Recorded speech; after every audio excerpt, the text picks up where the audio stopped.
la Ligue des optimistes, ça c'est du concret. Yves de Montbron est secrétaire de la Ligue des optimistes de France. Si vous êtes moribond, c'est le moment de prendre des notes. Explication.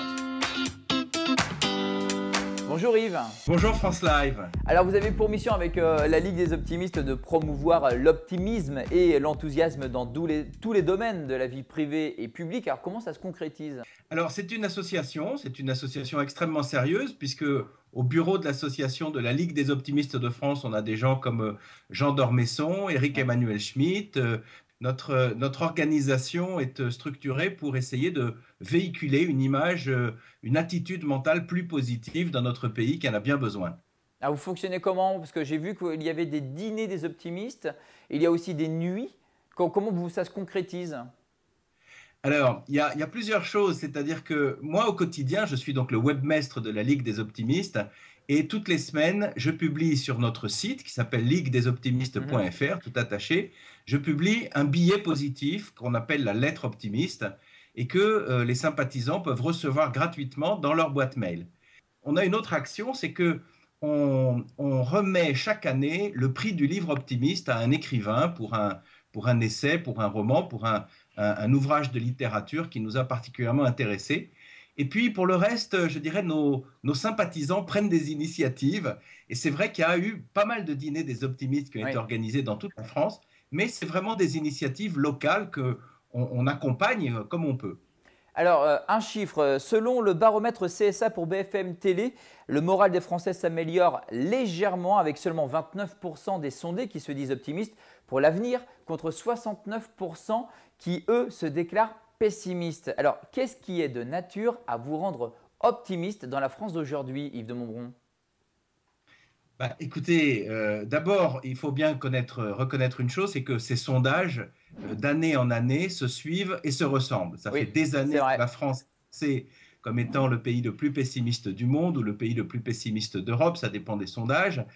Et bon, il y a des tas de raisons, hein. Les Français sont un peu réticents, je dirais, à tout ce qui est centralisé. Voilà, ils ne croient plus à l'ascenseur social, ils ne croient plus à la justice, ils ne croient plus, les hommes politiques sont relativement démonétisés.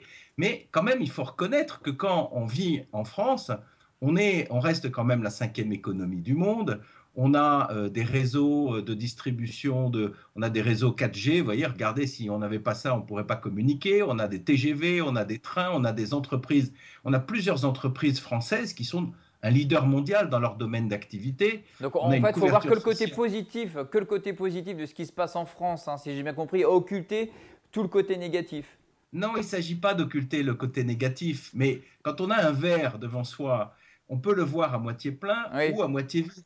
Voilà, mais il est à moitié plein et à moitié vide. Le problème, c'est que d'habitude, aujourd'hui, quand on regarde la télé, quand on écoute la radio, quand on lit les journaux, je dirais les médias se font une spécialité de nous parler de ce qui ne va pas. Et puis c'est leur boulot d'ailleurs, parce qu'on ne peut pas faire un journal avec des trains qui arrivent à l'heure.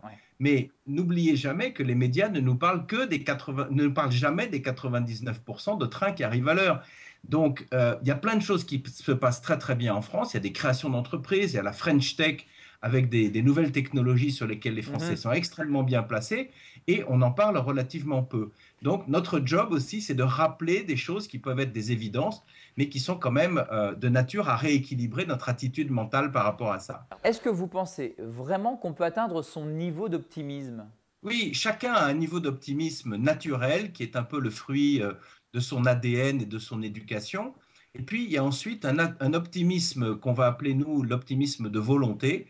Et d'après le professeur Alain Braconnier, qui a écrit ce livre qui s'appelle Optimisme l'année dernière, ça dépend de nous à 60%. 60%. Oui, c'est déjà beaucoup. Donc, il s'agit de regarder en priorité ce qui va bien, de s'attendre de préférence au meilleur et surtout de compter sur la force de son action personnelle pour travailler sur cet optimisme. Et on va terminer avec une citation de François Guizot, qui est ancien académicien français. « Le monde appartient aux optimistes, les pessimistes ne sont que des spectateurs. Alors devenez acteurs de notre monde et n'hésitez pas donc à rejoindre Yves de Montbron et la Ligue des optimistes. » Merci Yves, merci beaucoup. Et donc réagissez quant à vous aux interviews France Live avec le hashtag France Live TV et découvrez chaque jour en vidéo celles et ceux qui innovent et qui font bouger les villes sur nos applications mobiles et sur notre site internet francelive.fr.